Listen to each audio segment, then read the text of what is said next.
ಅಸ್ಸಲಾಮು ಅಲೈಕುಮ್ ವರಹಮತುಲ್ಲಾಹಿ ವಬರಕಾತು. ವೀಕ್ಷಕರೇ, ಶಾಬಾನ್ ತಿಂಗಳಿನ ವಿಶೇಷತೆಯ ಬಗ್ಗೆ ಹಿಂದಿನ ವಿಡಿಯೋದಲ್ಲಿ ನಾವು ಡಿಸ್ಕಸ್ ಮಾಡಿದ್ದೇವೆ. ಇಂದು ನಾವು ಈ ತಿಂಗಳಿನಲ್ಲಿ ಬರುವ ಒಂದು ವಿಶೇಷ ರಾತ್ರಿಯ ಬಗ್ಗೆ ಮಾತನಾಡೋಣ. ಆ ರಾತ್ರಿ ಯಾವುದೆಂದರೆ ಬರಾತ್ ರಾತ್ರಿ, ಶಬ್ಬೆ ಬರಾತ್. ಈ ರಾತ್ರಿಯನ್ನು ಅಲ್ಲಾಹನು ವಿಶೇಷ ಬರಕತಿನ ವಿಶೇಷ ಪ್ರತಿಫಲದ ರಾತ್ರಿಯಾಗಿ ಮಾಡಿದ್ದಾನೆ.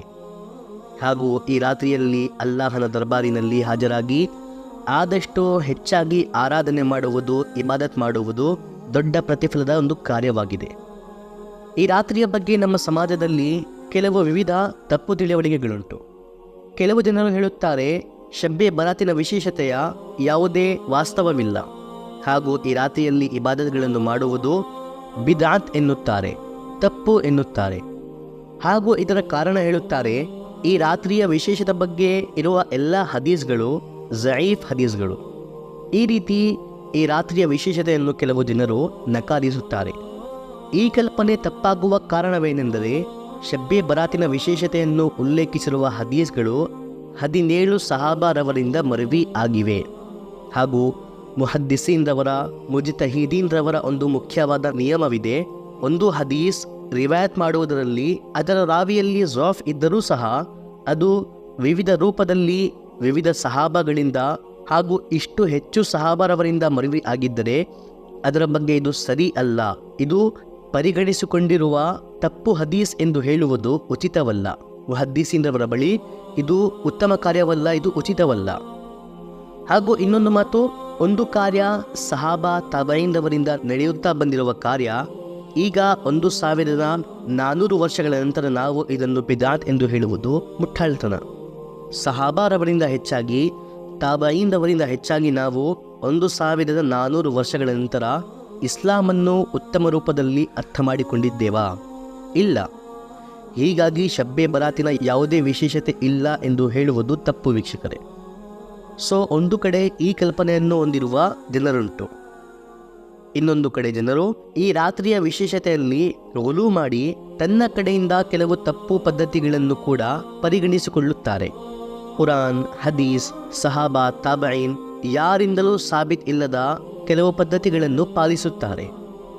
ಉದಾಹರಣೆಗೆ, ಕೆಲವು ಜನರು ಈ ರಾತ್ರಿಯಲ್ಲಿ ಒಂದು ವಿಶೇಷ ನಮಾಜ್ ವಿಶೇಷ ರಕಾತ್ಗಳೊಂದಿಗೆ ಒಂದು ವಿಶೇಷ ಹೆಸರಿನ ಜೊತೆ ವಿಶೇಷ ರೂಪದಲ್ಲಿ ನಿರ್ವಹಿಸುತ್ತಾರೆ. ಅದು ಜಮಾತ್ನಿಂದ ಸಾಮೂಹಿಕವಾಗಿ. ಹಾಗೂ ಈ ನಮಾಜನ್ನು ಈ ರಾತ್ರಿಯ ಒಂದು ಮುಖ್ಯ ಕಾರ್ಯ ಎಂದು ಪರಿಗಣಿಸಿಕೊಳ್ಳುತ್ತಾರೆ. ಇಂತಹ ಯಾವುದೇ ವಿಶೇಷ ನಮಾಜ್ ವಾಸ್ತವಿಕವಾಗಿ ಇಲ್ಲವೇ ಇಲ್ಲ. ಸೊ ಇದು ಬಿದಾತ್, ಇದನ್ನು ಬಿದಾತ್ ಎನ್ನುತ್ತಾರೆ. ಹಾಗೂ ಅದೇ ರೀತಿ ಈ ರಾತ್ರಿಯನ್ನು ಹಬ್ಬದ ರೂಪದಲ್ಲಿ ಆಚರಿಸುವುದು, ಇದು ಕೂಡ ತಪ್ಪು. ಹೊಸ ಬಟ್ಟೆ ಧರಿಸಿಕೊಂಡು ಮಕ್ಕಳನ್ನು ಹೊಸ ಬಟ್ಟೆ ಧರಿಸಿ ಮನೆಯಲ್ಲಿ ವಿಶೇಷ ಅಡುಗೆಗಳನ್ನು ಮಾಡಿ ಇದರ ಆಚರಣೆ ಮಾಡುವುದು, ಮಸೀದಿಗಳಿಗೆ ಲೈಟಿಂಗ್ಸ್ ಮಾಡುವುದು, ಮನೆಗಳಿಗೆ ಲೈಟಿಂಗ್ಸ್ ಮಾಡುವುದು, ಇದು ಕೂಡ ತಪ್ಪು ವೀಕ್ಷಕರೇ. ಇದು ಕೂಡ ಬಿದಾತ್ ಆಗಿದೆ. ಅಲ್ಲಾಹನು ನಮಗೆ ನೀಡಿರುವ ಹಬ್ಬಗಳು ಕೇವಲ 2: ರಮಜಾನ್ ಹಾಗೂ ಬಕ್ರೀದ್, ಈದುಲ್ ಫಿತ್ರ್ ಹಾಗೂ ಈದುಲ್ ಅಜ್ಹಾ. ಇದನ್ನು ಹೊರತುಪಡಿಸಿ ಬೇರೆ ಯಾವುದೇ ಹಬ್ಬ ಮುಸಲ್ಮಾನರ ಆಚರಣೆಯಲ್ಲಿ ಇಲ್ಲವೇ ಇಲ್ಲ. ಸೊ ಈ ರಾತ್ರಿಯನ್ನು ಆಚರಿಸುವುದು ಇದು ಕೂಡ ತಪ್ಪು. ಮಕ್ಕಳಿಗೂ ಸಹ, ಮಕ್ಕಳೇ ಅಲ್ಲವೇ ಎಲ್ಲರೂ ಧರಿಸುತ್ತಾರೆ, ನಮ್ಮ ಮಕ್ಕಳು ಯಾಕೆ ಧರಿಸಬಾರದು ಎಂದು ಕೇವಲ ಮಕ್ಕಳಿಗೂ ಸಹ ಹೊಸ ಬಟ್ಟೆ ಕೊಡಿಸುವುದು, ವಿಶೇಷವಾಗಿ ಈ ರಾತ್ರಿಗಾಗಿ, ಇದು ಕೂಡ ತಪ್ಪು. ಇದೇ ರಾತ್ರಿಗಾಗಿ ಮನೆಯಲ್ಲಿ ಉತ್ತಮ ಅಡುಗೆಗಳನ್ನು ತಯಾರಿಸಿ ಬಿರಿಯಾನಿ, ಖೋರ್ಮಾ, ಪಾಯಸ ಇವುಗಳನ್ನು ತಯಾರಿಸುವುದು, ಇದು ಕೂಡ ತಪ್ಪು. ಹುಲು, ಇದನ್ನೇ ಬಿದಾತ್ ಎನ್ನುತ್ತಾರೆ. ನಮ್ಮ ಪ್ರಿಯ ಪ್ರವಾದಿ ಮುಹಮ್ಮದ್ ಸಲ್ಲಲ್ಲಾಹು ಅಲೈಹಿ ವಸಲ್ಲಂ ರವರ ಹದೀಸಿದೆ, ಕುಲ್ಲು ಬಿದಾತಿನ್ ಝಲಾಲ ವ ಕುಲ್ಲು ಝಲಾಲತಿನ್ ಫಿನ್ನಾರ್. ಇದರ ಸಾರಾಂಶ, ಪ್ರತಿ ಒಂದು ಬಿದಾತ್ ತಪ್ಪು ಮಾರ್ಗದರ್ಶನವಾಗಿದೆ ಹಾಗೂ ಪ್ರತಿ ತಪ್ಪು ಮಾರ್ಗದರ್ಶನ ನರಕಕ್ಕೆ ತಲುಪುತ್ತದೆ. ವಾಸ್ತವಿಕವಾಗಿ ಇದು ಕೇವಲ ಆರಾಧನೆಯ ವಿಶೇಷತೆಯನ್ನು ಹೊಂದಿರುವ ರಾತ್ರಿ ವೀಕ್ಷಕರೇ, ಆಚರಿಸುವ ರಾತ್ರಿ ಅಲ್ಲ, ಇದು ಶರೀಯತಿನ ವಿರುದ್ಧ.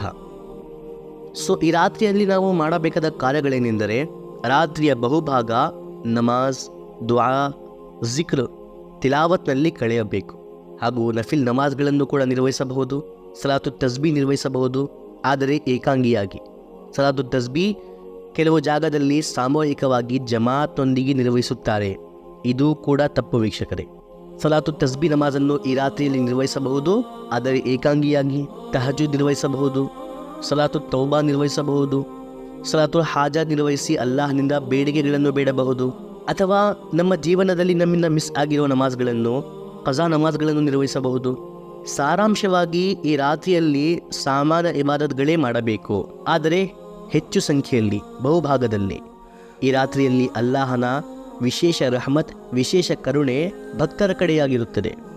ಸೊ ಈ ರಾತ್ರಿಯ ಬಹುಭಾಗ ಇಬಾದತ್ಗಳಲ್ಲಿ ಕಳೆದರೆ ಉತ್ತಮ, ಕಡ್ಡಾಯವಲ್ಲ. ಯಾರಾದರೂ ಈ ರಾತ್ರಿಯಲ್ಲಿ ಇಬಾದತ್ಗಳನ್ನು ಮಾಡುತ್ತಿಲ್ಲ, ಮನೆಯಲ್ಲಿ ಹಾಗೆ ಹೋಗಿ ಮಲಗಿದ್ದಾನೆ ಎಂದರೆ ಅವನಿಗೆ ಗುನಹಗಾರ್ ಹೇಳುವುದು ಕೂಡ ತಪ್ಪು. ಇಬಾದತ್ ಮಾಡಬಹುದು, ಇಬಾದತ್ ಮಾಡಿದರೆ ಉತ್ತಮ, ಇಬಾದತ್ ಮಾಡಲಿಲ್ಲ ಎಂದರೆ ಪಾಪವೂ ಅಲ್ಲ. ಹಾಗೂ ಸಂಪೂರ್ಣ ರಾತ್ರಿ ಜಾಗರಣೆ ಮಾಡಲೇಬೇಕು ಎನ್ನುವುದು ಕೂಡ ತಪ್ಪು. ಯಾವುದೇ ಇಬಾದತ್ ಮಾಡದೆ ಹಾಗೆಯೇ ವ್ಯರ್ಥ ಜಾಗರಣೆ ಮಾಡುವುದು ತಪ್ಪು. ನಮ್ಮ ಕೈಯಲ್ಲಿ ಆದಷ್ಟು ಸಮಯದವರೆಗೆ ಜಾಗರಣೆ ಮಾಡಿ ನಾವು ಈ ರಾತ್ರಿಯನ್ನು ಕೇವಲ ಇಬಾದತ್ಗಳಲ್ಲೇ ಕಳೆಯಬೇಕು. ಮುಖ್ಯವಾಗಿ ಗಮನವಿಡುವ ವಿಷಯವೇನೆಂದರೆ, ಇಡೀ ರಾತ್ರಿ ಅಥವಾ ರಾತ್ರಿಯ ಅಧಿಕ ಭಾಗ ನಫಿಲಿ ಇಬಾದತ್ಗಳಲ್ಲಿ ಕಳೆದು, ನಮಾಜ್ಗಳಲ್ಲಿ, ದುಆ, ಜಿಕ್ರ್, ತಿಲಾವತ್ಗಳಲ್ಲಿ ಕಳೆದು ಕೊನೆಯಲ್ಲಿ ನಿದ್ರೆಗೆ ಬಲಿಯಾಗಿ ಬೆಳಿಗ್ಗೆ ಫಜ್ರ್ ನಮಾಜನ್ನು ಬಿಡುವುದು ಇದು ಮಹಾ ಮುಟ್ಟಾಳ್ತನ ವೀಕ್ಷಕರೇ.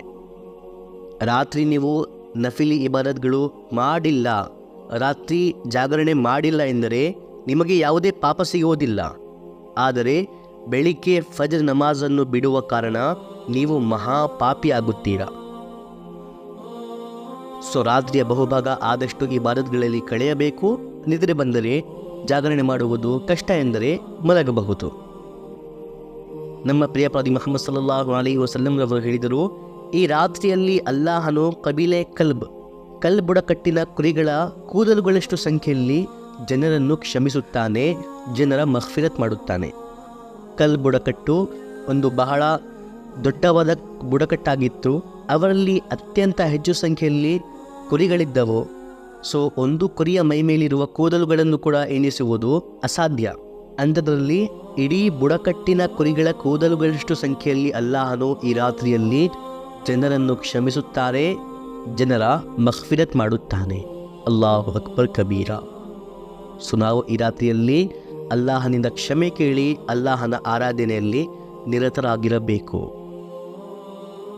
ಆದರೆ ವೀಕ್ಷಕರೇ, 2 ರೀತಿಯ ಜನರನ್ನು ಅಲ್ಲಾಹನು ಈ ಪವಿತ್ರ ರಾತ್ರಿಯಲ್ಲೂ ಕೂಡ ಕ್ಷಮಿಸುವುದಿಲ್ಲ. ಅಲ್ಲಾಹನು ನಮ್ಮೆಲ್ಲರನ್ನು ರಕ್ಷಿಸಲಿ. ಆ 2 ರೀತಿಯ ಜನರು ಯಾರೆಂದರೆ, ಒಂದು, ಯಾವುದೇ ಮುಸಲ್ಮಾನನಿಂದ ಕೀನ ಇಡುವ ವ್ಯಕ್ತಿ. ಕೀನ ಇಡುವುದೆಂದರೆ ಯಾರದೋ ಬಗ್ಗೆ ಕೆಟ್ಟಾಗಿ ಬಯಸುವವನು, ಯಾರಿಗಾದರೂ ಹಾನಿ ನೀಡಲು ಬಯಸುವವನು, ಯಾರದೋ ಜೊತೆ ಕೆಟ್ಟಾಗುವುದನ್ನು ಕಾಣುವ ಆಸೆ ಇಡುವವನು, ಯಾರಿಗೋ ಅವಮಾನಿಸಲು ಬಯಸುವವನು, ಒಂದು ಮುಸಲ್ಮಾನನಿಂದ ದ್ವೇಷಿಸುವವನು. ಇಂತಹ ವ್ಯಕ್ತಿಯ ಮಗ್ಫಿರತ್ ಈ ಅದ್ಭುತ ರಾತ್ರಿಯಲ್ಲೂ ಕೂಡ ಅಲ್ಲಾಹನು ಮಾಡುವುದಿಲ್ಲ. ಅಲ್ಲಾಹನು ಈ ಅದ್ಭುತ ರಾತ್ರಿಯಲ್ಲೂ, ಈ ಪವಿತ್ರ ರಾತ್ರಿಯಲ್ಲೂ ಕೂಡ ಅವನಿಗೆ ಕ್ಷಮಿಸುವುದಿಲ್ಲ. ಇನ್ನೊಂದು ರೀತಿಯ ಜನರು ಯಾರೆಂದರೆ, ತನ್ನ ಪೈಜಾಮ, ಶಲ್ವಾರ್, ಪ್ಯಾಂಟ್, ಪಂಚೆಗಳನ್ನು ಕಣಕಾಲುಗಳ ಕೆಳಗಿನವರೆಗೆ ಧರಿಸುವವರು. ಗಮನವಿಟ್ಟು ಕೇಳಿ ವೀಕ್ಷಕರೇ, ತನ್ನ ಪಂಚೆಗಳನ್ನು, ಪ್ಯಾಂಟ್ಗಳನ್ನು ಅಥವಾ ಯಾವುದೇ ಒಂದು ನಿಮ್ಮ ಪೈಜಾಮಗಳನ್ನು ಕಣಕಾಲುಗಳ ಕೆಳಗಿನವರೆಗೆ ಧರಿಸುವವರು. ಇಂತಹ ವ್ಯಕ್ತಿಯೂ ಕೂಡ ಈ ಪವಿತ್ರ ರಾತ್ರಿಯಲ್ಲಿ ಅಲ್ಲಾಹನ ಕ್ಷಮೆಯಿಂದ ವಂಚಿತನಾಗುತ್ತಾನೆ. ನಾವು ಇದನ್ನು ಬಹಳ ಮಾಮೂಲಿ ಎಂದು ಭಾವಿಸಿಕೊಳ್ಳುತ್ತೇವೆ. ಅಲ್ಲಾಹನು ನಮ್ಮೆಲ್ಲರನ್ನು ರಕ್ಷಿಸಲಿ. ಸೊ ಇಂತಹ ಅದ್ಭುತ ರಾತ್ರಿಯಲ್ಲೂ ಕೂಡ ಈ 2 ರೀತಿಯ ಜನರ ಮಗ್ಫಿರತ್ ಆಗುವುದಿಲ್ಲ. ಹಾಗೂ ಇನ್ನೊಂದು ಮಾತು, ಜನರಲ್ಲಿ 15ನೇ ಶಾಬಾನಿನ ಉಪವಾಸ ಇಡುವುದು ಸುನ್ನತ್ ಎಂದು ಪ್ರಸಿದ್ಧವಾಗಿದೆ. ಈ ಶಬ್ಬೆ ಬರಾತಿನ ಮಾರನೇ ದಿನ. ಇದು ಕೂಡ ಯಾವುದೇ ಸಹೀ ಹದೀಸ್ನಿಂದ, ಯಾವುದೇ ಸಹಾಬಿಯ ಹದೀಸ್ನಿಂದ ಸಾಬೀತ್ ಆಗಿಲ್ಲ. ಸೊ ನಮ್ಮ ಮೂಲಕ ಇದು ಸುನ್ನತ್ ಉಪವಾಸ ಅಲ್ಲ. ಕೆಲವು ಮಸ್ಲಕ್ಗಳ ಉಲಮ ಇದರಲ್ಲಿ ಇಖ್ತಿಲಾಫ್ ಇಡುತ್ತಾರೆ. ಆದರೆ ನಮ್ಮ ಬಳಿ ಈ ಉಪವಾಸವನ್ನು ಸುನ್ನತ್ ಎನ್ನುವ ಯಾವುದೇ ಪುರಾವೆ ಇಲ್ಲ. ಸೊ ನಾವು ಈ ಉಪವಾಸವನ್ನು ಸುನ್ನತ್ ಎಂದು ಹೇಳುವುದಿಲ್ಲ. ಹಾಗೆಯೇ ಶಾಬಾನಿನಲ್ಲಿ ಇಡೀ ತಿಂಗಳಲ್ಲಿ ಉಪವಾಸಗಳನ್ನು ಇಡುವುದು ಸುನ್ನತ್ ಆಗಿದೆ, ಒಂದು ಪ್ರತಿಫಲದ ಕಾರ್ಯವಾಗಿದೆ. ಸೊ ಇದರ ಮಾರನೇ ದಿನ ಹಾಗೆಯೇ ಶಾಬಾನಿನಲ್ಲಿ ಉಪವಾಸ ಇಡುವುದು ಸುನ್ನತ್ ಎನ್ನುವ ಉದ್ದೇಶದಿಂದ ಉಪವಾಸ ಇಟ್ಟರೆ ಇದರಲ್ಲಿ ಯಾವುದೇ ಮಲಾಮತ್ತಿಲ್ಲ. ಆದರೆ ಈ ಉಪವಾಸ ಒಂದು ವಿಶೇಷ ನಿರ್ದಿಷ್ಟ ಪ್ರತಿಫಲವನ್ನು ಹೊಂದಿದೆ ಎನ್ನುವ ಉದ್ದೇಶದಿಂದ ಉಪವಾಸ ಇಡುವುದು ಇದು ಯಾವುದೇ ಸಹಿ ಹದೀಸ್ ಅಥವಾ ಯಾವುದೇ ಸಹಾಬಿಯ ಹದೀಸ್ನಿಂದ, ಯಾವುದೇ ಸಹಾಬಿಯ ಕಾರ್ಯಗಳಿಂದ ಸಾಬೀತ್ ಆಗಿಲ್ಲ. So that's it for today. ಇನ್ನು ಮುಂದೆ ಮಾತನಾಡೋಣ ಇನ್ನೊಂದು ವಿಡಿಯೋಲ್ಲಿ. ಅಲ್ಲಿಯವರೆಗೆ ಫಕತ್ ವಸ್ಸಲಾಂ.